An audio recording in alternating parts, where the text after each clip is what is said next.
Ésaïe, chapitre 23. Oracle sur Tyr. Lamentez-vous, navire de Tarsis, car elle est détruite. Plus de maisons, plus d'entrées. C'est du pays de Kittim que la nouvelle leur en est venue. Soyez muets d'effroi, habitants de la côte, que remplissaient les marchands de Sidon, parcourant la mer. À travers les vastes eaux, le blé du Nil, la moisson du fleuve, était pour elle un revenu. Elle était le marché des nations.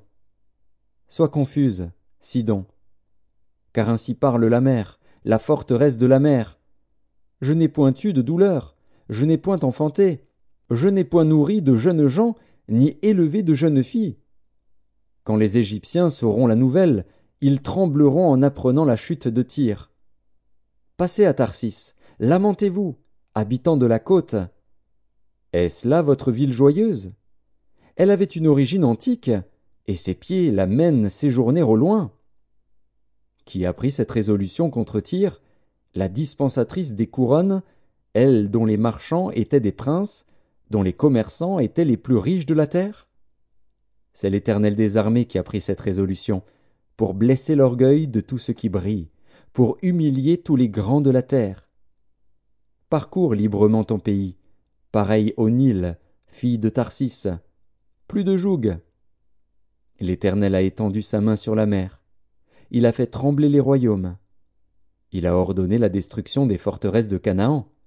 Il a dit, « Tu ne te livreras plus à la joie, vierge déshonorée, fille de Sidon. Lève-toi, passe au pays de Kittim. Même là, il n'y aura pas de repos pour toi. Vois les Chaldéens, qui n'étaient pas un peuple, ces habitants du désert, pour qui l'Assyrien a fondé un pays. Ils élèvent des tours, ils renversent les palais de Tyr, ils les mettent en ruine. Lamentez-vous, navires de Tarsis, car votre forteresse est détruite. En ce temps-là, Tyr tombera dans l'oubli 70 ans, ce que dure la vie d'un roi. Au bout de 70 ans, il en sera de Tyr comme de la prostituée dont parle la chanson. Prends la harpe, parcours la ville, prostituée qu'on oublie. Joue bien, répète tes chants, pour qu'on se souvienne de toi.